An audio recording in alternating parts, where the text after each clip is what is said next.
Bordi i Transparencës ka marrë vendimin e tij të parë, duke vendosur edhe ulje të çmimit të naftës krahasuar me ato që gjendeshin në tabelat e karburanteve mesditën e së njëjtës. Çmimi tavani përcaktuar nga bordi për naftën do të jetë 203 lekë për litër në shitje me pakicë dhe 191 lekë për litër në shitje me shumicë, ndërsa për benzinën 175 lekë për litër në pakicë dhe 163 lekë për litër në shumicë. Vendimi i cili ka hyrë tashmë në fuqi do të jetë i vlefshëm deri në mbledhjen e ardhshme të bordit, ku do të reflektohen ndryshimet e reja të tregut ndërkombëtar.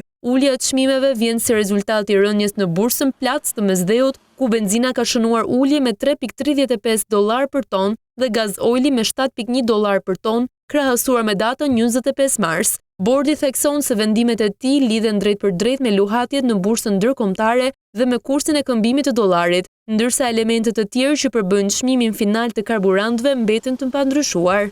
Institucioni nuk përcakton çmimin e naftës bruto, por vetëm marzhet maksimale për shitjen me shumicë dhe pakicë të nënprodukteve si gaz ojli dhe benzina. Ndërkohë, bordi ka paralajmëruar operatorët e tregtimit të karburantëve për zbatimin e detyrueshëm të vendimit, duke theksuar se në rast shkeljesh do të merren masa deri në pezullimin e aktivitetit. Institucioni mbetet në monitorim të vazhdueshëm të tregjeve për të reaguar në kohë ndaj çdo ndryshimi të çmimeve.